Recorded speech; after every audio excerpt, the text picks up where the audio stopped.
Good afternoon and welcome, ladies and gentlemen, to another Impact webinar. Today we're going to be looking at how to build the ecosystem to deliver seamless intermodal urban mobility. Before we get stuck into the topic, just a quick reminder that this webinar is produced as a precursor to Impact Mobility, which is an event, a brand new event we're launching this summer in Amsterdam, and it will take part on the 24th and 25th of June. And actually quite a few of our speakers on today's webinar will be there present and participating as well. We will be looking at how to unite the urban mobility ecosystem to deliver seamless intermodal sustainable urban mobility. Joining me anyway to tackle today's topic, we have a stellar speaker lineup, including Lisanne Chorn, Program Manager for Innovation at the City of Amsterdam, Seth Elliott, Chief Marketing Officer for Free to Move, Simon, Strategy and Entrepreneurship Department for the City of Lublin, and finally Guillermo, who is Chief Executive Officer for MEEP. Just to give you a quick breakdown of today's format, we will start with a short individual presentation from each of our panelists on today's topic, before we move on to the interactive part of the webinar, where you, the live audience, will play a key role. We're going to submit 2 polls for you, which you can vote on live, and our panelists will deliver their thoughts on the results.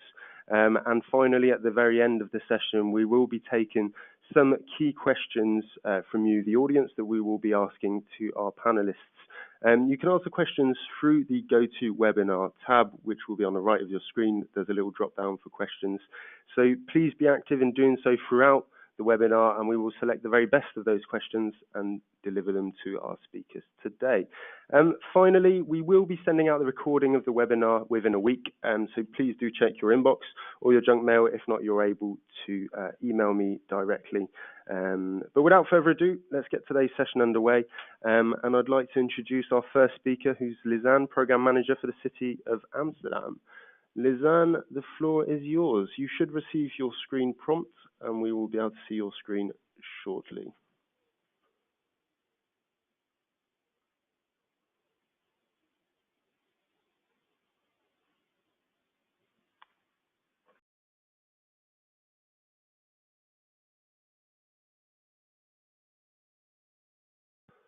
Lisanne, can you hear us? I believe you've self-muted. There you go. Perfect. We can see your screen, but we can't hear you yet. Yes, now you can hear me. Hello, good afternoon, everybody. I'm Lisanne, work for the City of Amsterdam. I want to tell you a little bit more about our smart mobility program. Here you can see how we think of smart mobility in the future with different modalities and shared cars, shared bikes, and open spaces in Amsterdam. It's not working to go to the next slide. Do you see the slides? Yes, we can see the slides, yes. And it's just changed for a second. Okay, here you, I'll tell a little bit more about mobility in Amsterdam, our challenges, and how we think about the future of mobility in Amsterdam, and also the partnerships we work on in the ecosystem. You see, Amsterdam is growing. There are more people living in Amsterdam. We've got more students, tourists, and also more jobs. This ask of how are we going to make the city, build the city. There will be more cars, traffic will be in the city, and you see the city itself isn't growing, the physical spaces. So we have to come with smart solutions in the city to keep the city livable and sustainable. You see in Amsterdam, almost everybody's got a bike. If you look at the people, got 800,000 people lives in Amsterdam, but there are more bikes than people. That's also a big challenge for us. Amsterdam electric is very important. You've got more than 4,000 charging points. Shared carring is growing, and people are also willing to hand in their cars and use different shared modalities, and we're also experimenting with that. And you see if you've got a lot of more traffic jams, also if you look at also the renovations on the highway, but also in the city center. If you look in the model split in Amsterdam, most people use their bike or are just pedestrians compared with the use of the cars and the public transport, and also compared with other cities, as you can see. Sorry for the Dutch, but it's about the percentage and the model split. And as you see what's happening in the world, we're now in some kind of mobility transition. Everything is changing. People are willing and asking for personal needs, and that it is tailored just like Netflix, but then also for the mobility part. And that's also what you see in all the technological companies. There is some speed of digital innovation. And if you look at some studies at this moment, it's really necessary that things are going to change. But at this moment, all the new mobility concepts, they don't really are not that really helpful with sustainability. Therefore, in Amsterdam, we have a program that we say the air pollution, we want to have a zero emission city in 2025. So, for example, taxis are not allowed anymore to have diesel. Everything should be electric, also for the big touring cars. And if you see also the citizens itself, they're also willing to change the city, and they're coming with communities are coming with solutions. How can we have a cleaner area for itself so that children can play on the streets again? And we really want to have also some areas without cars. And the coming 4 years, we're going to remove 10,000 parking places in the city center. And as you see, what is very important for us as city, we want to have more data. We want to collect the data so we can monitor, analyze, but also steer the mobility traffic in Amsterdam via smart apps, but also for different modalities. So for the bus, cars, and bikes. Yep. And if you see what does this ask of the role of the city of Amsterdam, well, if you've got on the one hand the supply and demand, but also are we going to work just like a judge, or are we going to do it together with the other companies and not together with Knowledge Institute? So we like to work in a quadruple helix with, and if we look at the challenges we have, we see Amsterdam. The pollution is a big issue, the speed of technological change. A lot of new companies are coming in cities and they have smart solutions, but as city, we also have an answer to that. How are we going to regulate and stimulate that? And as you see the city is growing and there is pressure on the public space. How are we going to use that smart? So our ambition is to keep Amsterdam competitive, attractive, accessible, but also clean for everybody, and now, but also in the future.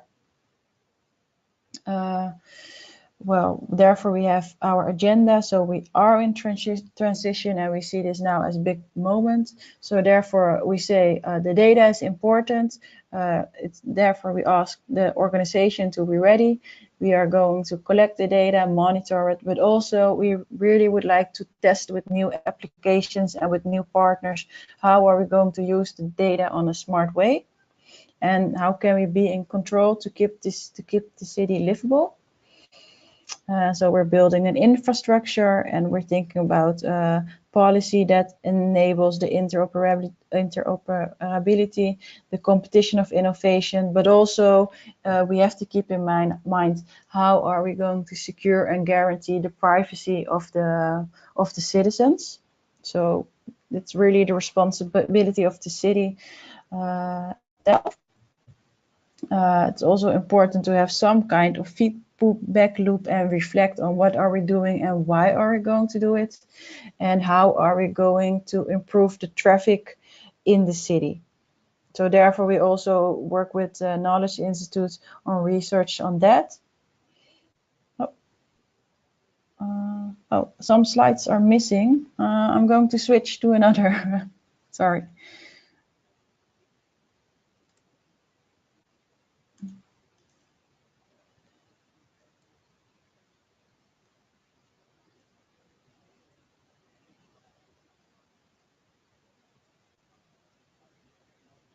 Oh, well, there something went wrong with the presentation.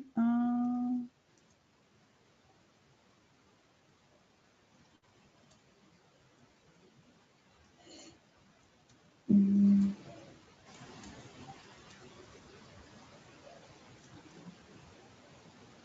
no, I don't have. Oh, here, yeah.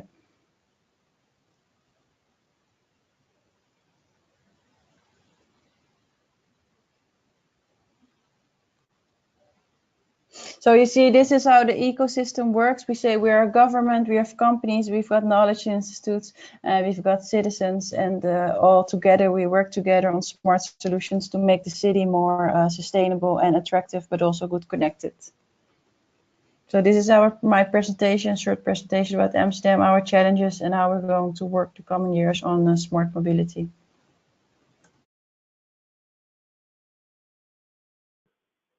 Great, thank you very much, Lizanne. So remember, to everyone, before we move over to the next one, if you'd like to ask some questions specific to Lizanne, please do put them in the question tab, and we will be asking them at the end of the session today. So next up, we will be moving over to Seth. Seth is CMO for Free to Move. Seth, you should be getting the screen prompt shortly. Perfect, we can see your screen. Perfect, all good to go, Seth.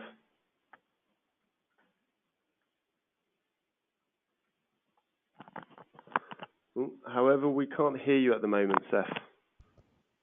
Me now? Now we can, yes. Perfect. So I am the CMO, as Tommy said, here at Free to Move. We are a Berlin-based, but as I'll talk about, a global enterprise in the mobility space. And what I'm going to do is just a short overview, a little bit about us as an enterprise, but integrated with some conversations along what we are seeing in the mobility space and our particular outlook on it as it relates to urban mobility. So we began our life basically as an aggregator of initially car sharing and then other sharing services. And as such, we are now, I believe, which I'll talk about in a moment, the largest aggregator of car sharing vehicles, bikes, scooters, kick scooters. We have ride hail and we have public transport. And I'll talk a little bit further on as to what we view the ongoing evolution of our consumer product to look like, targeted towards delivering solutions to urban dwellers in regards to their mobility choices. There's it's actually I think 1.6 million individuals. We're in 15 countries. We're localized across 5 different languages, 35 plus cities now. And all in all, there are 100,000 shared vehicles available on our platform for our users to be able to access. They can see in one map in their location what is closest, what is the cost structure associated with vehicle sharing, as well as I mentioned some other verticals and growing. Just a quick feel for where we're targeted. At the moment, we are very heavily focused on Western Europe. But we are also in Canada and the US, and likely to see expansion both within Europe, the North American continent, and even to Asia in the very near future. And what you see here is just kind of some feel as to how individuals might use our platform. The initial thought process for our founders was that it is difficult to make choices in regards to sharing providers. You kind of locked yourself in, and very often you could not find a vehicle or could not find one that was in close proximity, and thus the move towards aggregator. In 2017, officially, Group PSA from France, so Peugeot and Opel and Citroën, etc., acquired us as a majority owner, and so now we sit underneath their OEM in their migration to become a true mobility provider on a global basis, as opposed to a car manufacturer. So what that means for us is a couple of things. First of all, we are somewhat agnostic. Data becomes something that we are prepared to work with and deliver, and we have a lot of it. We are focused on the consumer and delivering a solution to them. We believe that it is seen such an explosion of modalities in the last, let's say, 5 years, that we all know in general, separate and apart from mobility, that human beings are pretty bad at making decisions in multi-optional complex environments.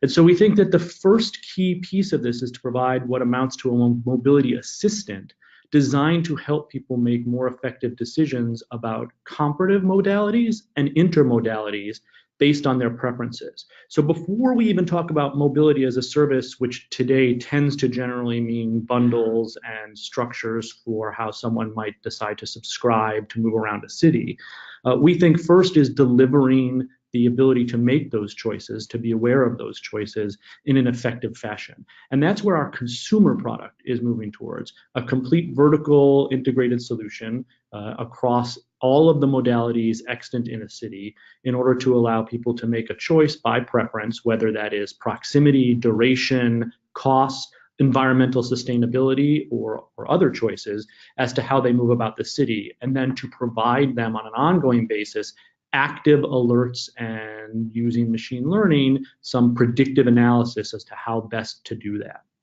Of course, we see that not just for us, but in general, we believe that it's impossible to engage in that process in a vacuum. And so we absolutely think that the cities themselves, or depending on where you are in the world, the municipalities or the regions, are key partners and players in that process. So in addition to our viewpoint from a consumer standpoint, we've migrated our expertise and capabilities into a business-to-business, business-to-government set of solutions as well. So we have our core broad-based consumer activities, and then we have a set of mobility solutions that we try to offer in partnership with either other businesses that are servicing the urban environments or the cities themselves. You can see kind of where this breaks down to here for us. You've got, a set of mobility insights that we share with cities. We actually will platform and white label core solutions. We'll even build free-floating car sharing on behalf of individual cities or corporates. And of course, we can do a full mobility bundle surrounded this. I won't spend too much time. I'm sure that you're not here to listen to a commercial about Free to Move and what we do.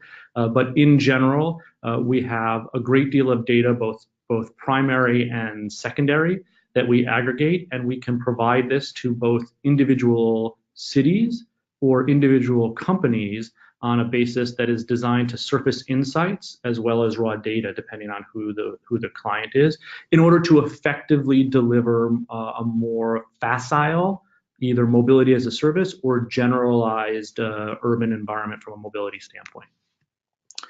We attack also, in the event that it's desired, a mass platform, as many do, and we offer white label solutions.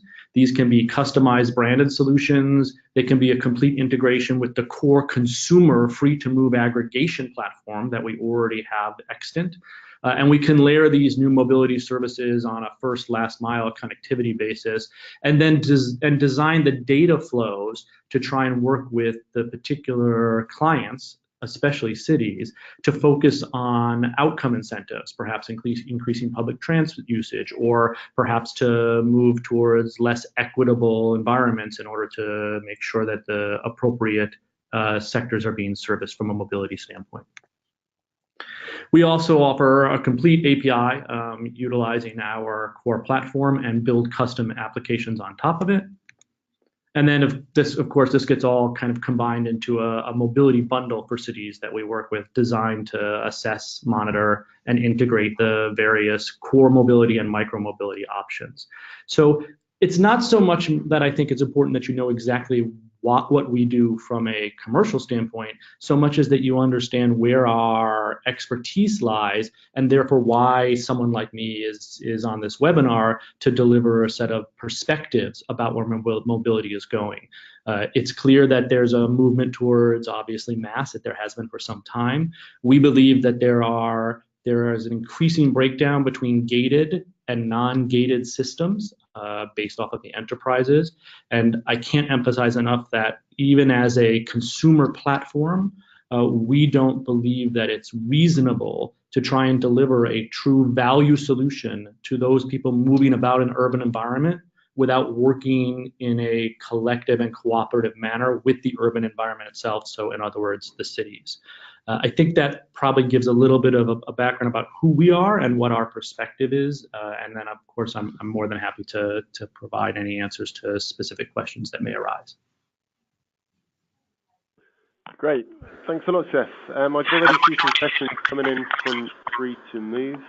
So we'll be asking those later on. Right now, we're going to change over to our third presenter, Simon. You should receive the prompts for your screen imminently. Okay, perfect. Simon, the floor is yours.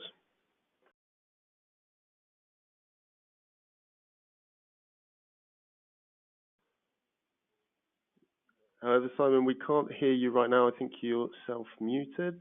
Okay, everybody. Oh, perfect. Hear me? Yeah, okay. I can hear you fine. Great. Good afternoon, everybody. My name is Simon, and I represent the Lublin City Office. I will present our experience with mobility and how we see it. So, at the very beginning, some information about the city. Lublin is the largest economic and academic center in Eastern Poland and one of the fastest growing Polish cities. It's ranked among the top places in the sustainability rankings, the strategy of attracting investors and the quality of life. But I must admit we are quite new in smart mobility, but in my opinion, we are learning really fast. Some numbers about mobility. Due to the lack of time, I wouldn't not like to discuss this in detail, but what is worth mentioning that as a city we have 4 systems based on sharing. Just for example, I give you some numbers from last season of using these systems. Blinky sharing systems in the last season counted almost 20,000 rents. On the other hand, the Lublin City bikes has been used 745,000 times. So if we look at the scale of the city, it's, in my opinion, quite impressive numbers. So as a city, we identified 4 levels of integrated mobility. It's just an example of solutions which we use in our city, in city of Lublin. Despite the fact that it's really hard to talk about mobility on a request from a pedestrian's perspective, we as a city recognize that we cannot skip this level. However, even the mass focus on a technological solution, but we as a city should provide adequate infrastructure for pedestrians traffic. We must, including in this process, barriers to mobility and try to link pedestrians traffic with communication accessibility. Comparing each of the all 4 levels of urban mobility, the common elements is elements are the mobile application and required infrastructure. So, in my opinion, the biggest challenge does not seems to be like resources of mobility. Yeah, our example shows that even in small area of the city, we can provide different services like city bike systems, car sharing systems, scooter sharing systems. Yeah, and it works pretty good. But the question is how to combine them together in one single platform. How we see the role of the city in implementing MaaS. City must be either leaders or observers of the implementation process because we as a city have the biggest influence of it. We should cooperate with mobility service providers in the field of data exchange of users or on users' transport preferences. For example, we can including clauses in agreements with mobility providers and make them to give us some data about mobility, like how many people use their solution. We should providing modern public transport that will be qualitatively close to commercial solution, because we cannot forget about the people who can be excluded from mass. No, not everybody use the mobile phone, credit cards, or something like that, and we must remember that some people don't want to use solution like that. They just like travel traditional way. So we must create we must create public transport at the same level of quality as commercial solutions. We must processing and analyze data on mobility in the field of traffic management. We as a city of Lublin do it by using intelligence transport system, and in my opinion it's the best way that city is the leader of collecting data on the mobility, because we can see it on the two different perspectives, from perspective of city, and we can see it of perspective of service providers. Yeah. We should creation of clear and fair rules for all commercial solutions. Yes, we cannot choose one and give him better opportunity to implement their solution in our city. We should support and generating we should generating and supporting some activities aimed at the development of mass together with educational activities for residents. And the last one, we strive to develop a single model that takes into account all types of transport in the city. What's more, as a city of Lublin, we see some difficulties in implementing mass in our city, but in the another city can be a barrier too. First question, usually mass is implemented in large urban areas that already have significant transport systems. We should thinking about the neighborhood areas which partly have benefits from the main city communication. Second barrier is that who finally will be responsible for the coordination and functioning of mass. It will be a city or it will be a external entity. I don't know. We should discuss about that. Third is participation in cost. We should determine who will extend and what extent will finance the mass implementation. It will be only city or mobility providers. It's hard to say it right now. But the most difficulties in implementing mass is that the mobile application, each operator have a different mobile application in his solution, containing various payment system information and internal functions. Like in our car sharing system, you can run the car engine by click in your mobile phone. How to make it how to make one application for all solutions in the city. People have something like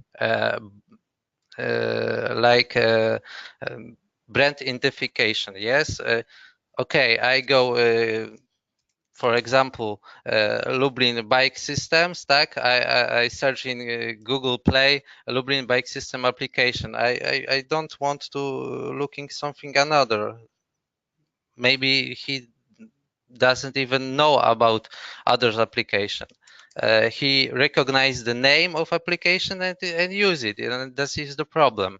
And the last one, what about the people who will be excluded from mass, not using subscription, smartphones, credit cards? We cannot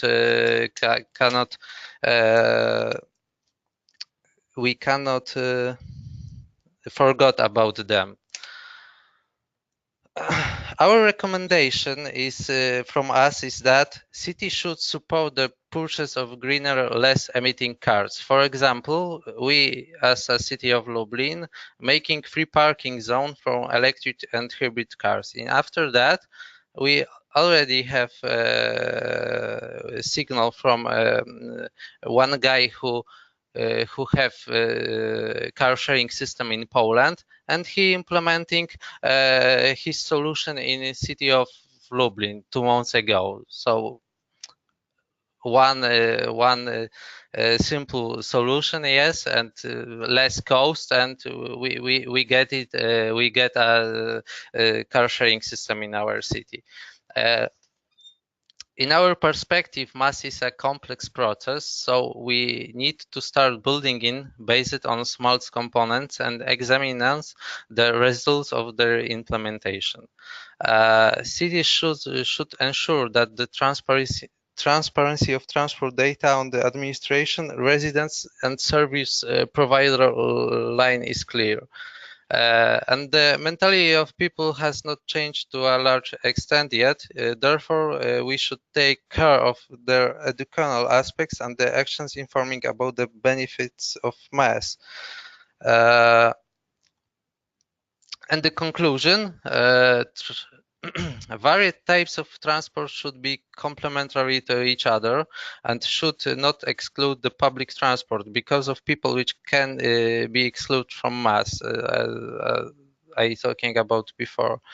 The market of mobile application dedicated to the transport is very large, and our experience shows that users use dedicated application from deliver in something like brand identifications, yes?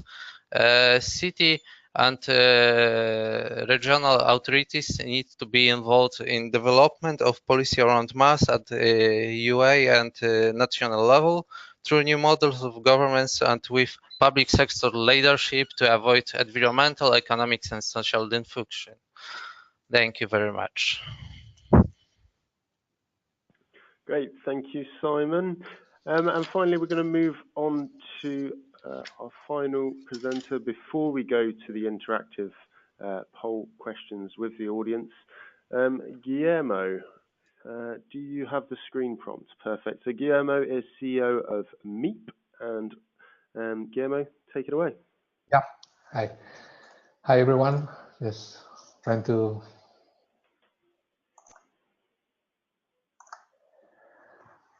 Are you seeing the presentation correct? Perfect. Yeah, all good.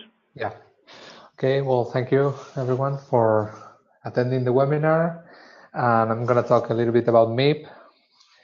This is me. MEEP, born basically because I was like traveling all my life in my previous job. I spent basically more than 2/3 of the year traveling around, and I realized that the lack of connectivity between transportation, different modes, and the difficulties that foreign people experience in many cities in Europe and in Asia is kind of something that we can tackle. And now we, after 2 years of hard working, we founded MEEP. MEEP is basically, as I told you, the problem of inefficient city transportation, the disconnection between different modes, also the need of a more sustainable transport ecosystem, and something that is according to users' preferences. Doesn't matter if it is the citizens or tourists. We need a new transport paradigm. MEEP solution combines all available transportation in a single app where the users can plan, book, and pay without leaving the platform. So according to the topic of the webinar, I'm gonna go through our 3 deployments, Lisbon, Malaga, and Malta. I'm gonna tell you a little bit about them in specific.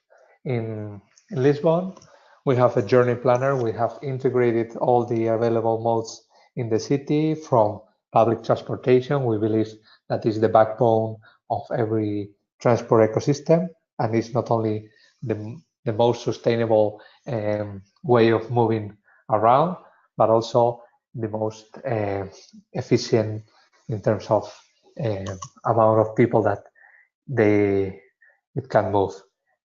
We also integrate private companies such as eCultra, DriveNow, eMove, car sharing companies, bike sharing, even kick scooters that now are booming in certain cities of Europe.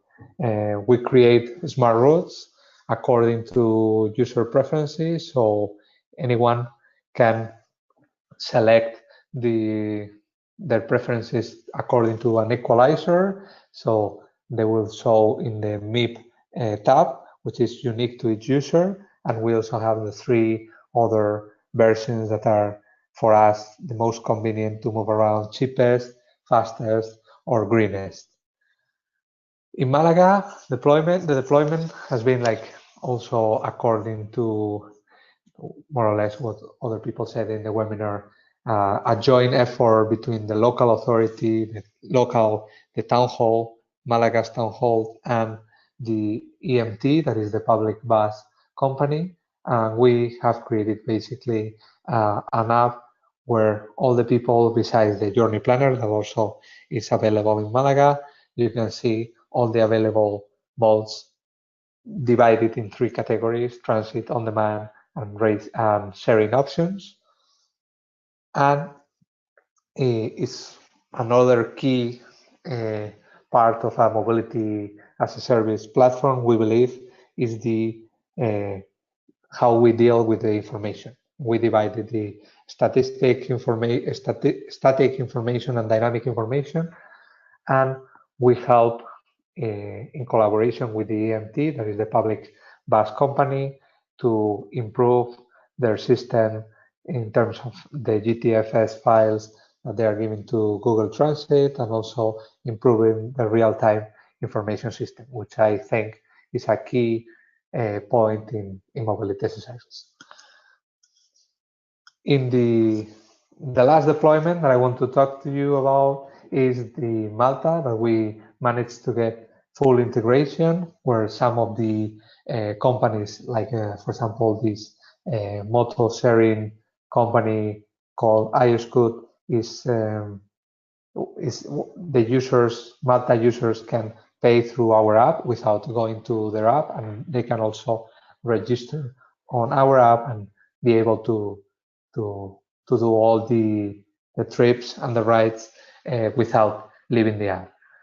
That is for us the key point of mobility as a service, to have everything under one umbrella, and also let the users change according to their preferences and their categories. So the unifying service as a single platform, as I told you, in Lisbon, we managed to get all the information available for not only for citizens but also for businesses. We believe that by doing that, we create like an easier access to transport that will increase the customer base.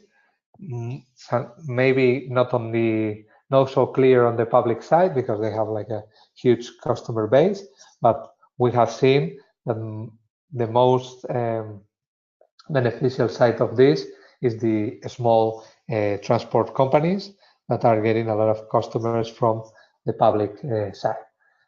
We are, by pulling all this information, by bundling the services, we promote also sustainable means of transportation, and we encourage the users to leave their vehicles at home. And for example, in the case of Lisbon, the next steps for us are taking care of the booking and payment integration. That also depends on the technological stage of the public operators mainly, because most of the on-demand and sharing transportation business, they are capable of integrate with us easily.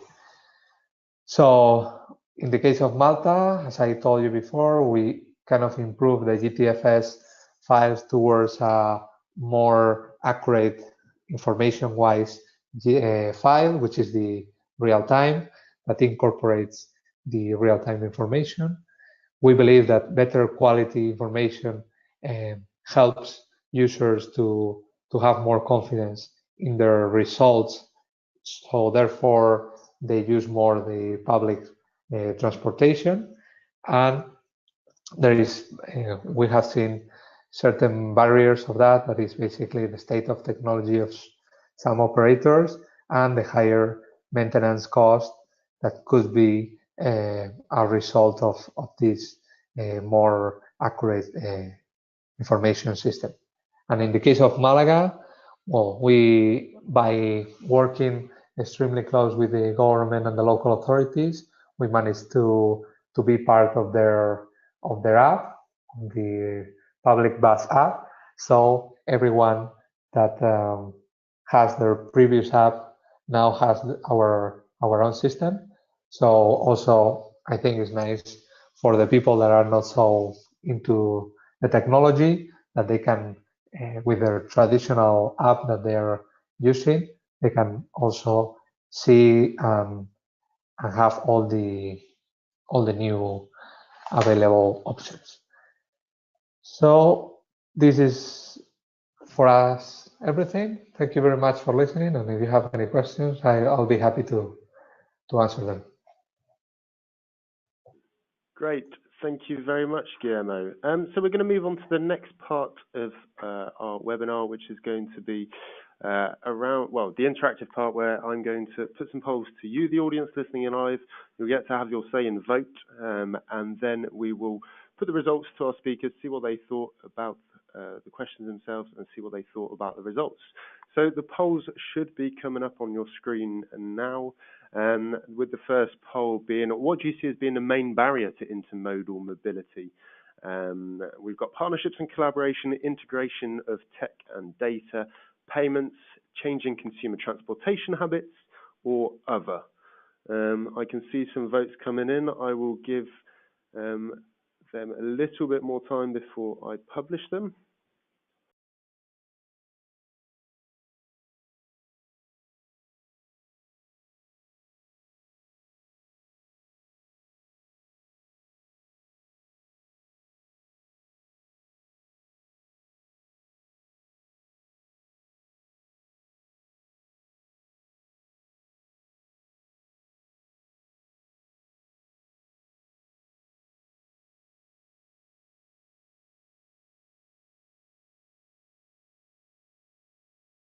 Okay, I'm going to close off the poll now.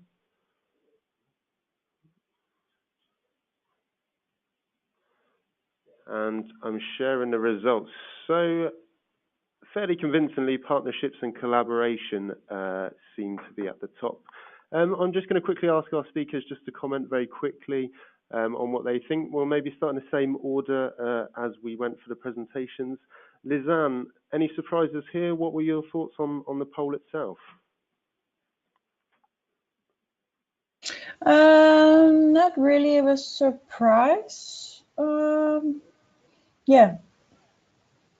No. I think. Were you thinking as well in partnerships and collaboration at the moment? Do you see that as being the main obstacle? Partly, but I was also thinking more about the integration of the data. How we're going to use and share the data, and that is transparent for us. But I think also the way we change the behavior and the habits of the users. Yeah. Yeah, not so surprising. Sure. Seth, what were your thoughts on the results here? Okay, a couple quick things, just so I'm saying what everyone thinks I'm saying. For me and for us, multimodal means different types of modalities, and intermodal means utilizing more than one type of modality in a particular trip. If we think about that, by the way, people have been engaging in intermodality for quite some time. We just don't normally all think of that. If you take a train to a bus, you've actually engaged in some form of intermodality. But leaving that aside, I certainly, we agree that partnerships and collaboration are important. So I'm not surprised to see that coming from the audience, particularly partnerships and collaboration between enterprises and government. But one thing that I think is dynamically bound up here is the idea of changing consumers' transportation habits, which came in at almost a third of respondents. While that is, I guess, on the face of it true, we look at that and think that the change of consumers' transportation habits isn't so much based off of trying to persuade them as much as it is giving them easy access and ability to make choices. There's been quite a lot of data piling up that consumers, particularly as they skew towards younger and more technologically savvy consumers, are prepared to change their habits if they can only receive all of the requirements and benefits that they think are necessary in order to do so. So I think it's a little bit less about trying to convince the urban consumer as a whole that they need to change their habits, and more about taking some of these other pieces, integration of tech and data and proper partnerships in order to allow for verticals and full payment integration, and delivering that in a package that allows the consumer to be comfortable changing their habits. Yeah, I think you made a really good point there, and I think the value proposition, we'd be surprised actually how quickly consumer habits can change as long as that value proposition there is really beneficial, and yeah, those advantages are made clear. Simon, what are your thoughts on the results from this particular poll? So I'm a little surprised that consumer habits are not first, because as we know, it's some stereotype that car is a symbol of status. Yes, if you have own car, you are a rich man. So why you will use something like sharing systems? About the partnership and collaboration, as a city, I don't think that is quite a problem, because we are many mobile providers right now, and it's really it's a short time that somebody wants to implement their solution in the city.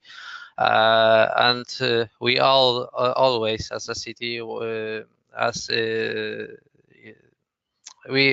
a city always are interested in collaboration. It will be mobile providers or mobile application developers. So I'm really surprised that partnership and collaboration is first, because I don't see it as a barrier as a city. Yes, but payments it can be a barrier, because as I talking about it in my presentation, who will participate in the cost of implement whole system? It will be only city, and maybe it will be half and half, half city, half mobile providers. Yes, so that's all. Thanks, Simon. Slightly different opinions there. It's good to balance out the debate. And finally, Guillermo, do you want to give us some quick thoughts on these results? Yeah, well, I think the results are not, for me, surprising at all. I think partnerships are difficult, especially between public and private institutions. But it's true that in certain cities, depends on how the city is built and how big it is, changing consumer behavior is kind of tricky, because the people, for example, in Spain, they're used to getting from A to B with a certain combination of modes or within a single mode, and it's difficult for them, even though they have like available much more different options than in the past, it's difficult for them to switch to change to a kick scooter, bike sharing habit if they don't commute this way. So for me, the results are kind of expected. Great, thanks, Guillermo. I've just launched the second poll. We are running a little bit short on time, and I'd like to get some questions from the audience that we've been accumulating throughout the session and quickly offer them. So I'm just going to ask everyone to vote very quickly on this next one, and I will ask for some very quick thoughts from our panelists as well. And here we're looking at which mode of mobility do you see the most growth in usership within the next year? Public transportation, car sharing, e-hailing, micromobility, and we're talking about dockless scooters, dockless bikes, or particular active mobility, and here we're talking about walking or potentially owning your own bicycle. And just a quick reminder, as well as a few people have been asking through the chat, that we will be sending out a recording of the whole of the webinar shortly. Within a week of the end of the session, we'll clean up the sound and get it out to you, and that will include all of the presentation slides you've heard today and seen today, as well as the polling and the questions we'll be doing at the end. So be on the lookout for that, and do check your junk mail if you've not received it within a week.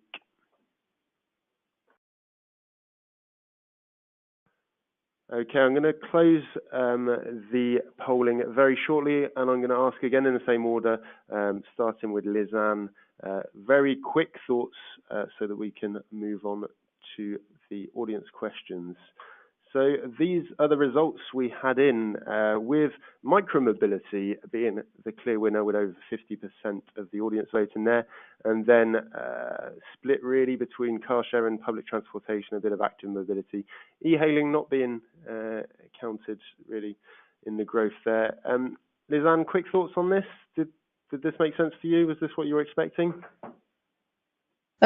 Well, it depends on the city. I think in Amsterdam it will be still walking and cycling, but you see now there are also a lot of new initiatives like or the shared scooters.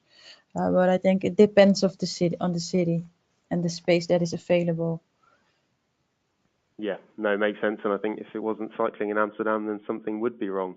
Seth, what are your thoughts on this?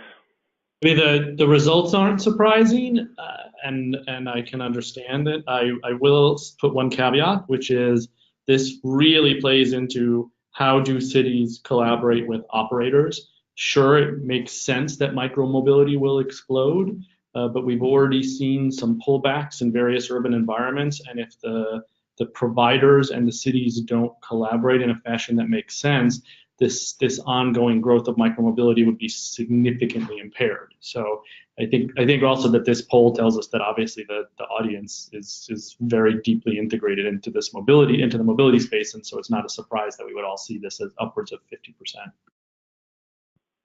Sure, that makes sense. And obviously at the moment, micromobility is having a lot of coverage, both in terms of the mainstream media and obviously industry news. But yeah, still good to keep expectations realistic at this point. Simon, quickly, what are your thoughts on these results?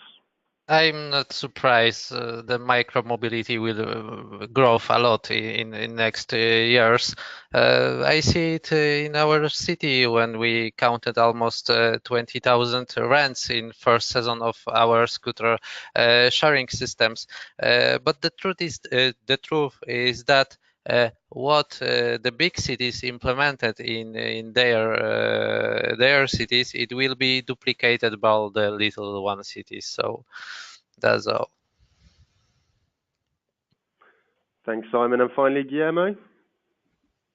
Yeah, I think I was thinking the same. Micromobility is booming here in the countries that we have deployed the solution, but also public transportation is getting, I think, kind of like updated and refreshed. I think I see a lot of potential growth in public transportation also.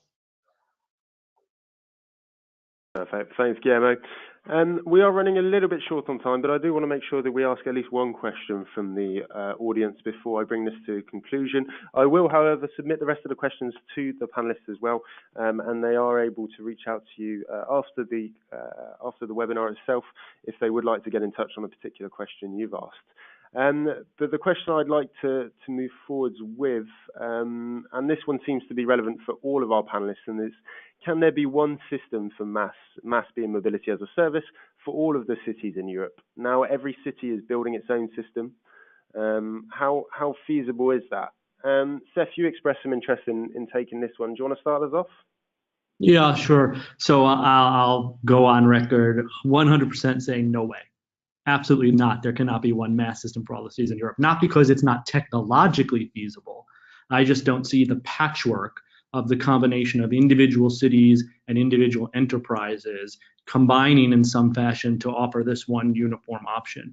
I mean, I will go so far as to say, for example, that's even unlikely in many cases country by country.